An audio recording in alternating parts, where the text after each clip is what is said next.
봄, 봄, 봄. 최서해.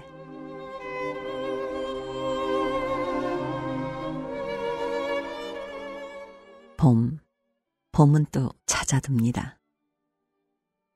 해마다 찾아드는 봄은 늘 그 봄이나 그를 맞는 사람의 가슴은 늘 같지 않습니다. 가슴만 달라질 뿐이 아닙니다. 새 봄을 맞는 때마다 달라지는 형모는 차마 볼 수 없이 괴롭습니다.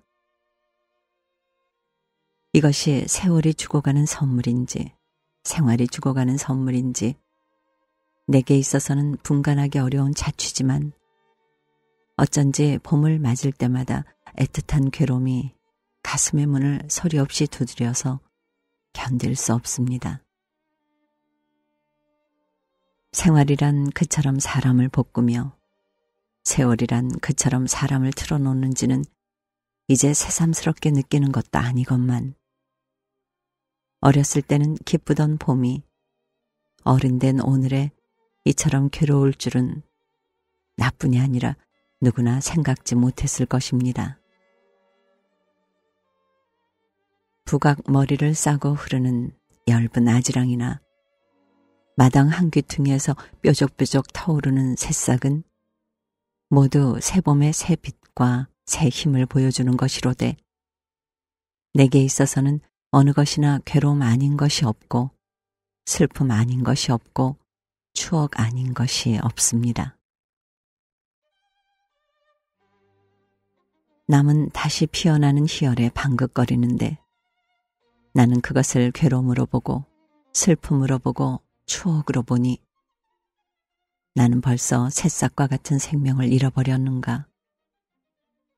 차라리 그러한 생명을 잃어버렸다면 그 괴로움, 그 슬픔, 그 추억도 없이 지냈을는지도 모릅니다.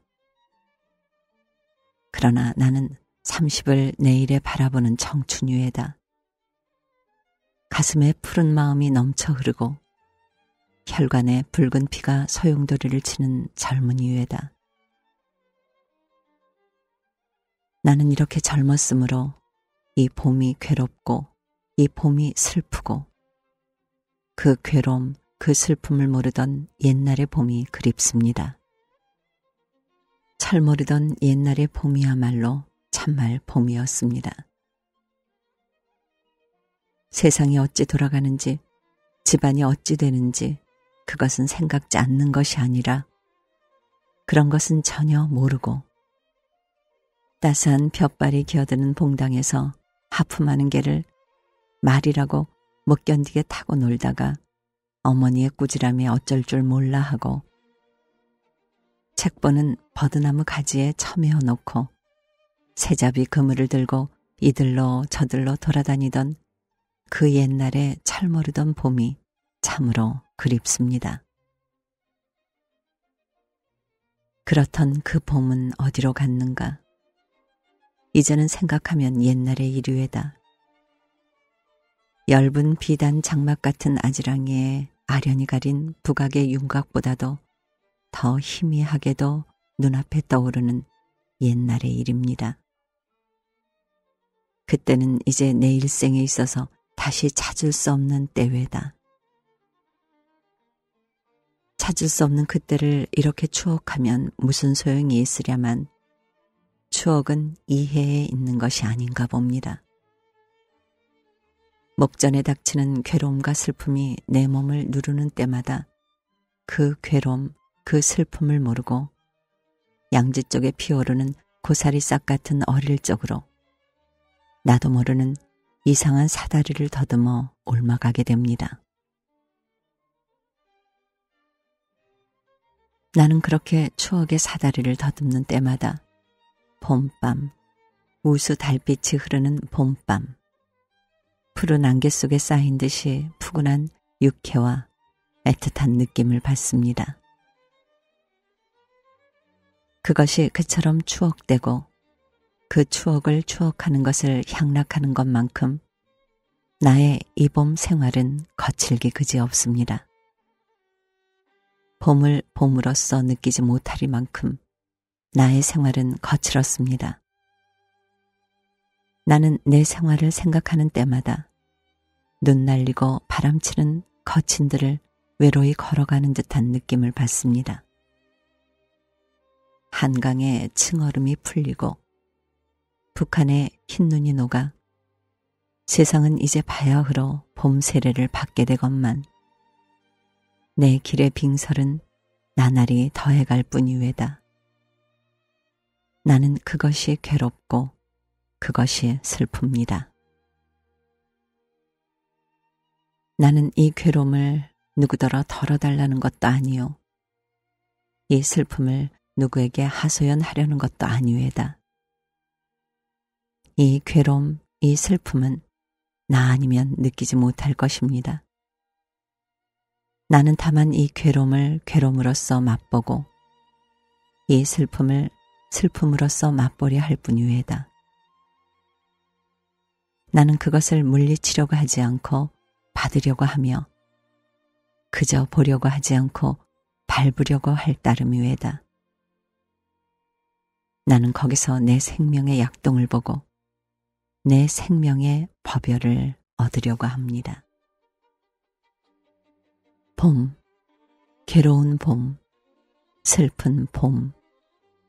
추억의 이 봄은 나에게 얼마만의 괴로움과 슬픔과 추억을 주려 하며 그 모든 것은 내 생명의 약동을 얼마나 더 늘려 내 생명의 법열을 얼마나 더 돋으려는가.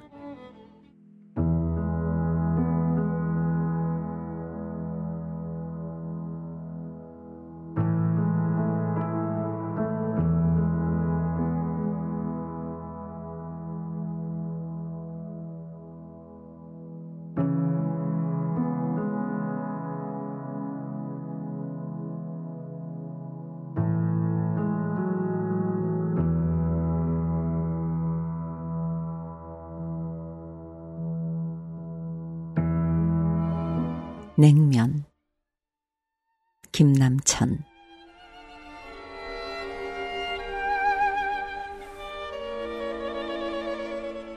냉면이라는 말에 평양이 붙어서 평양냉면이라야 비로소 어울리는 격에 맞는 말이 되듯이 냉면은 평양에 있어 대표적인 음식이다.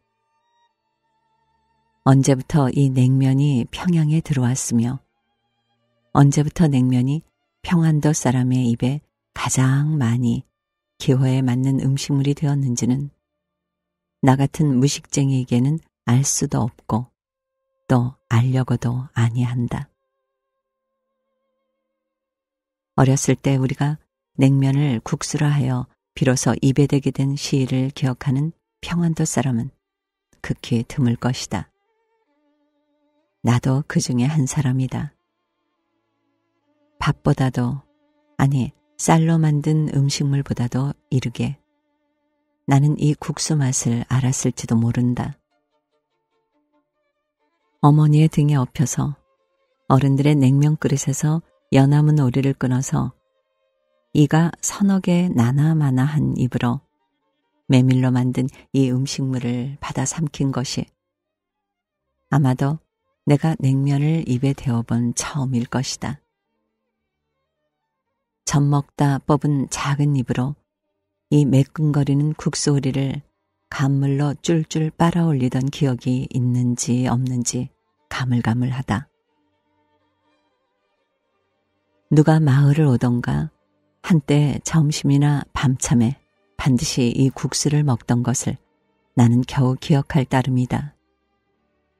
잔칫날, 그러므로 약혼하고 편지 붙이는 날에서부터 예물 보내는 날, 장가가는 날, 며느리 데려오는 날, 시집가는 날, 보내는 날, 장가와서 묵는 날, 가는 날에 이르기까지 언제나 이 국수가 출동한다.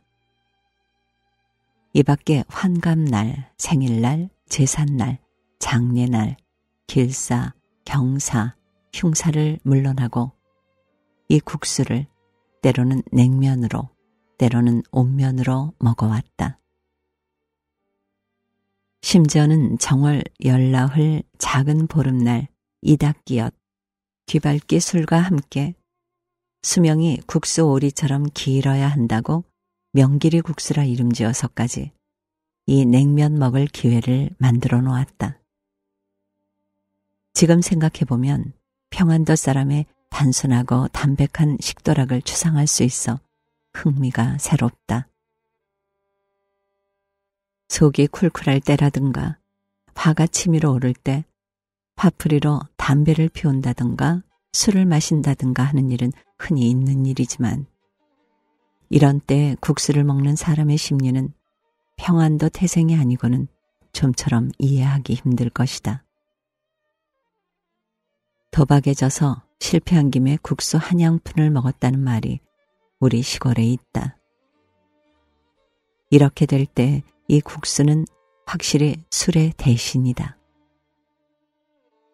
나같이 술잔이나 다소 할 줄 아는 사람도 속이 쿨쿨한 채 멍하니 방 안에 처박혀 있다간 불현듯 냉면 생각이 나서 관철동이나 모교 다리 옆을 찾아갈 때가 드물지 않다. 그럴 때 거리에서 친구를 만나 차나 마시러 갈까? 하면 여보, 차는 무슨 차? 우리 냉면 먹으러 갑시다. 하고 앞서서 냉면집을 찾았다. 모든 자유를 잃고 그러므로 음식물의 선택의 자유까지를 잃었을 경우에 항상 애끓는 향수같이 엄습하여 마음을 괴롭히는 식욕의 대상은 우선 냉면이다. 이렇게 되고 보니 냉면이 우리에게 가지는 은연한 세력은 상당히 큰 것이라고 보지 않을 수 없다. 한방의는 냉면은 목에 백해는 있을지언정 일리도 없는 식물이라 한다. 그런지 안 그런지 알 길이 없다. 혹종의 보약 같은 것을 복용할 때 금기물의 하나로 메밀로 만든 냉면이 드는 수가 많은 것은 우리들의 주지의 사실이다. 국수를 먹고 더운 구들에서 잠을 자고 나면 얼굴이 부석부석 붓고 목이 쾌쾌하여 기침이 나는 것도 사실이다. 냉면은 몸에 해로운 것인지도 모른다. 국수물, 다시 말하면 메밀 숭늉은 이뇨제로 된다.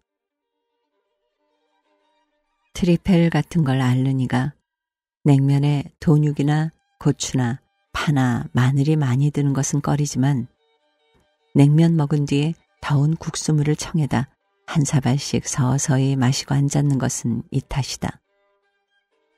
은근히 물어보면 이것을 먹은 이튿날의 효과는 어떤 고명한 이뇨약보다 으뜸 간다고 한다. 냉면은 물론 메밀로 만든다. 메밀로 만든 국수는 사려놓고 10여 분만 지나면 자리를 잡는다. 물에 풀면 산산이 끊어진다. 시골 외에는 순수한 메밀로 만드는 국수는 극히 희소하다. 국수빨이 질기고 끊어지지 않는 것은 소다나 가타쿠리 가루를 섞는 탓이라 한다. 서울의 골목마다 있는 마른 사리국수 또는 결혼식장에서 주는 국수 오리 속에 몇 %의 메밀가루가 들었는지는 우리들이 단언할 수 없는 바다. 나는 서울서 횡행하는 국수의 대부분은 옥수수 녹매나 그와 유사한 것이 아닌가 한다.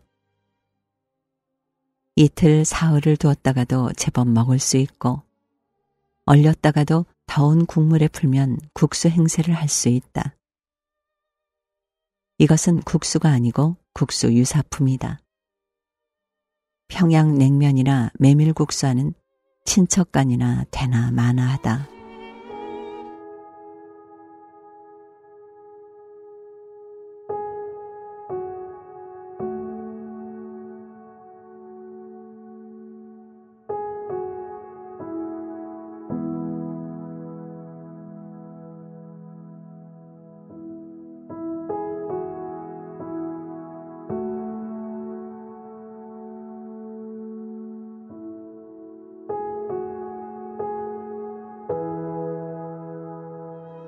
유경 식보 이효석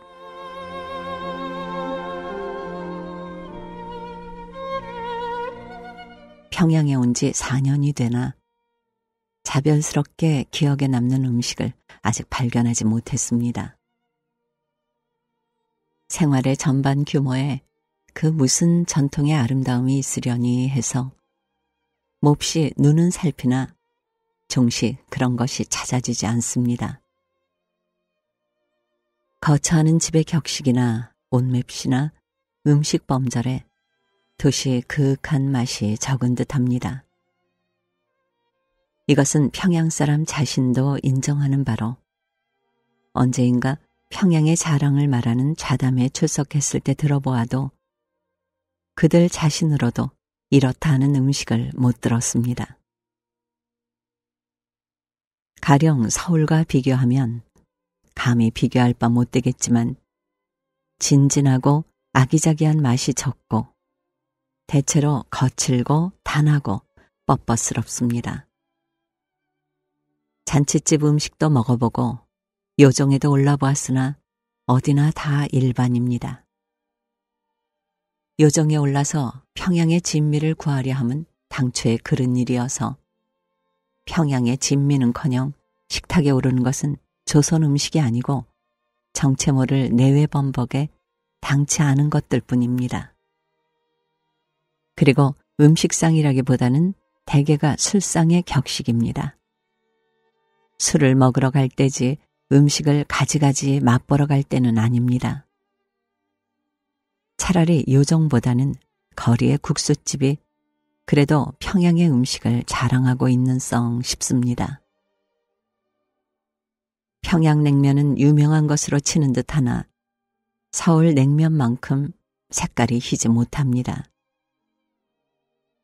하기는 냉면의 맛은 반드시 색깔로 가는 것은 아니어서 관북지방에서 먹은 것은 빛은 가장 검고 칙칙했으나 서울이나 평양 그 어느 곳보다도 나았습니다.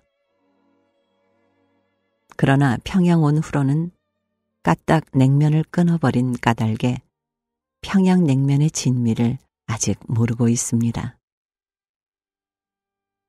그렇다고 다시 시작해볼 욕심도 웃기도 나지는 않습니다. 냉면보다는 되려 온면을 즐겨해서 이것은 꽤 맛을 들여놓았습니다. 그러나 이것도 장국보다는 맛이 윗길이면서도 어북 장국보다는 한결 떨어집니다. 잔잔하고 고소한 맛이 없고 그저 담담합니다. 이것이 평양 음식 전반의 특징입니다만 육수 그릇을 대하면 그 멀겋고 멋없는 꼴에 처음에는 구역이 납니다. 익숙해지면 차차 나아는 가나 설렁탕이 이보다 윗길일 것은 사실입니다. 친한 벗이 있어 추석이 되면 노티를 가져다 줍니다. 일종의 전병으로 수수나 쌀로 달게 지진 것입니다. 너무 단까닭에 과식을 할 수 없는 것이 노티의 덕이라면 덕일 듯합니다.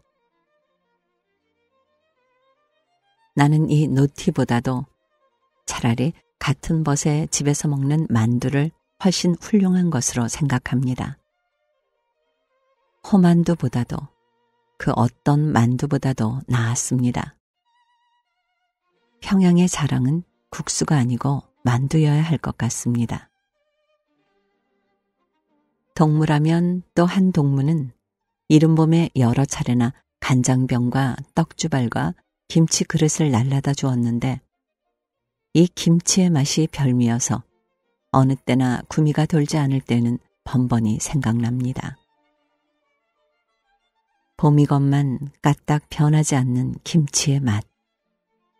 시원한 그 맛은 제찬 산미해도 오히려 부족합니다. 대체로 평양의 김치는 두 가지 격식이 있는 듯해서 고추 양념을 진하게 하는 것과 얇게 하는 것이 있습니다. 거의 소금만으로 절여서 동치미같이 희고 깨끗하고 시원한 것. 이것이 그 일미의 김치인데 한 해 겨울 그 동무와 몇 사람의 친구와 함께 휩쓸려 늦도록 타령을 하다가 곤드레 만드레 취한 김에 밤늦게 그 동무의 집으로 습격을 가서 처음 맛본 것이 바로 그 김치였던 것입니다. 단 2칸밖에 안 되는 방에 각각 부인과 일가 아이들이 누워 있었던 까닭에 동무는 방으로는 인도하지 못하고 대문 옆 노대에 벌벌 떠는 우리들을 앉히고 부인을 깨워 일으키더니 대접한다는 것이 찬 김치에 만 밥, 소위 짠지밥이었습니다. 겨울에 되려 아이스크림을 먹는다더니 찬 하늘 아래에서 벌벌 떨면서 먹은 김치의 맛은 취중의 행사였다고는 해도 잊을 수 없는 것입니다. 북쪽일수록 음식에 고추를 덜 쓰는 모양인데 이곳에서 김치를 이렇게 싱겁게 담는 격식은 관북지방의 풍습과도 일맥상통하는 것이 있습니다. 요새 의학 박사 양반이 고춧가루의 해독을 자꾸만 일러주는 판인데 앞으로의 김치는 그 방법에 일대 개혁을 베풀어 이 평양의 식을 따면 어떨까 합니다.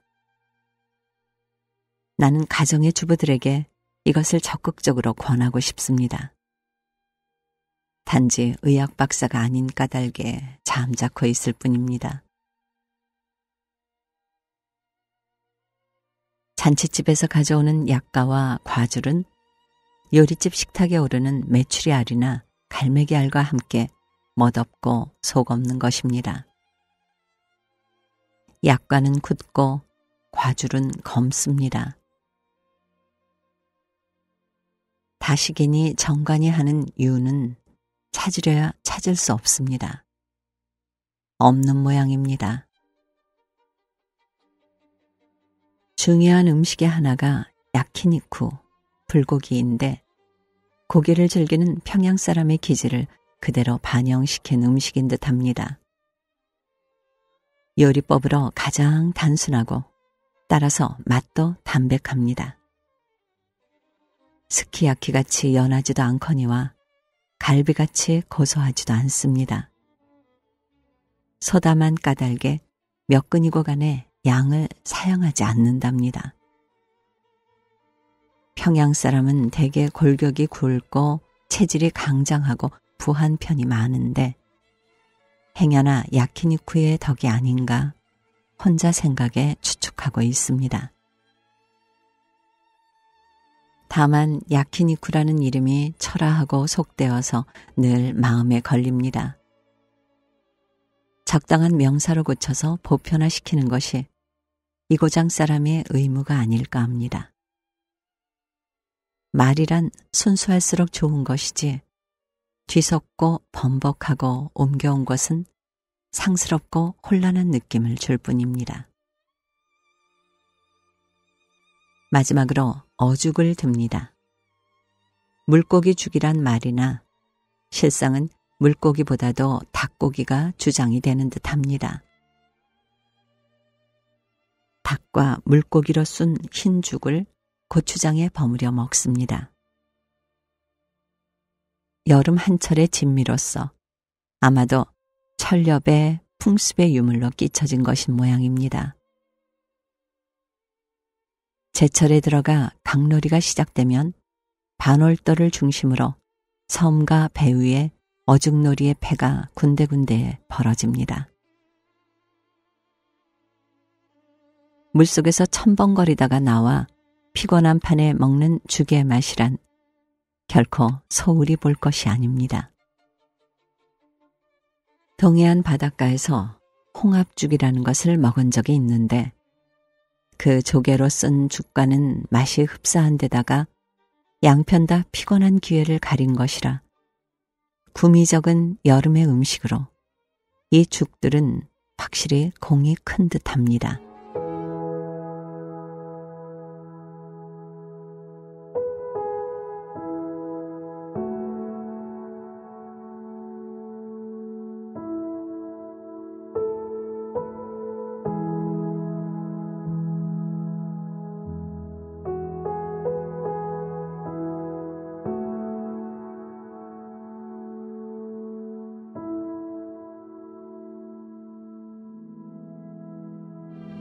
별, 김동인.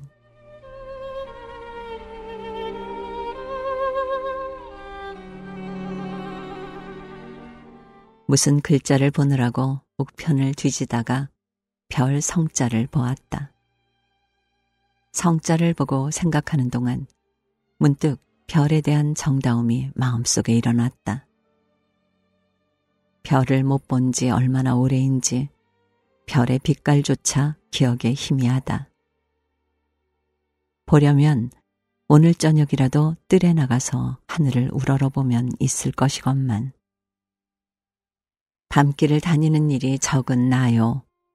그 위에 밤길을 다닌다 해도 위를 우러러보는 일이 적은 데다가 고층 거루가 즐비하고 전등불이 휘황한 도해지에 사는 탓으로 참 별을 우러러본 기억이 요연하다. 물론 그 사이에도 무의식적으로 별을 본 일이 있기는 있을 것이다. 그러나 별을 본다는 의식을 가지지 않고 보았겠는지라 별을 의식한 기억은 까맣다. 별 하나 나 하나, 별둘 나둘, 별셋 나셋.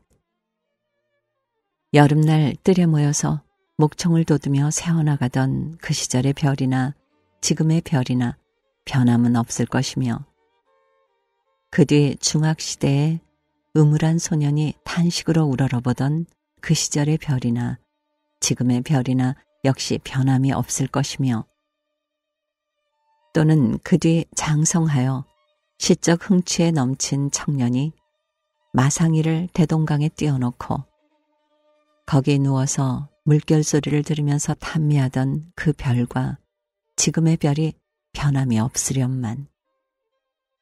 그리고 그 시절에는 날이 흐려서 하루 이틀만 별이 안 보이더라도 마음이 조조하여 마치 사랑을 따르는 처녀와 같이 안타까워했거늘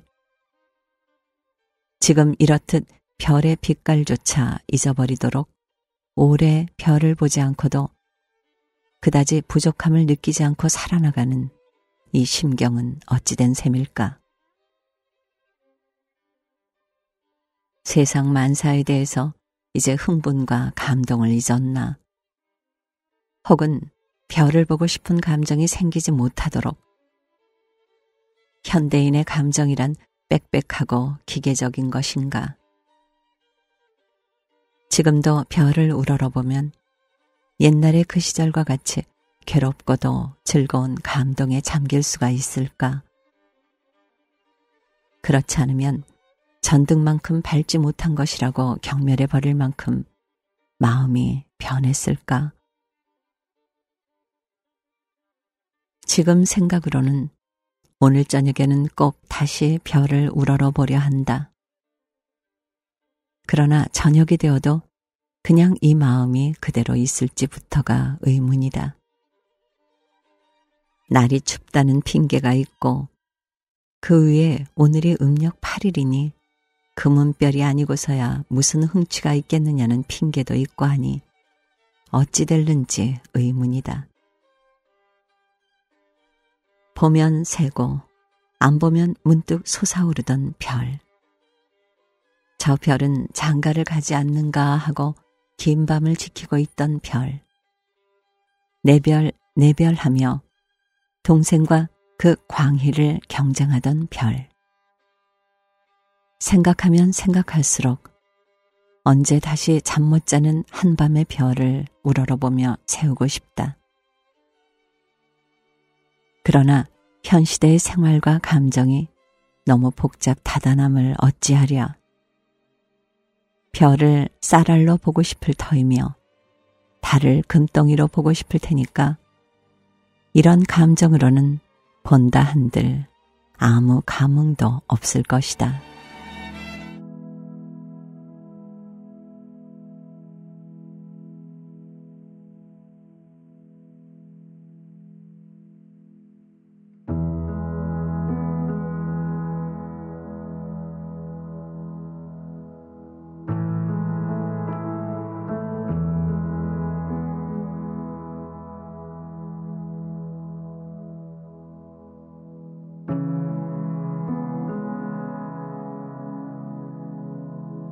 금음딸 나도향.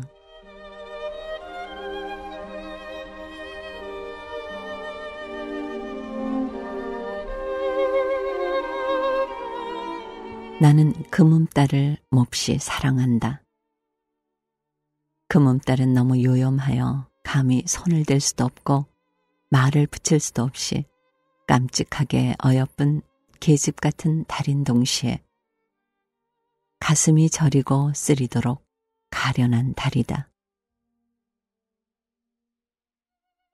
서산 위에 잠깐 나타났다 숨어버리는 초승달은 세상을 후려 삼키려는 독부가 아니면 철모르는 처녀 같은 달이지만 금음달은 세상의 같은 풍상을 다 겪고 나중에는 그 무슨 원한을 품고서 애초롭게 쓰러지는 원부와 같이 비절하고 애절한 맛이 있다.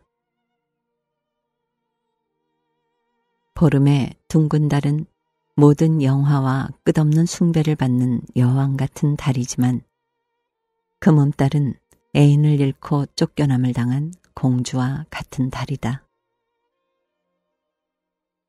초승달이나 보름달은 보는 이가 많지만 금음달은 보는 이가 적어 그만큼 외로운 달이다.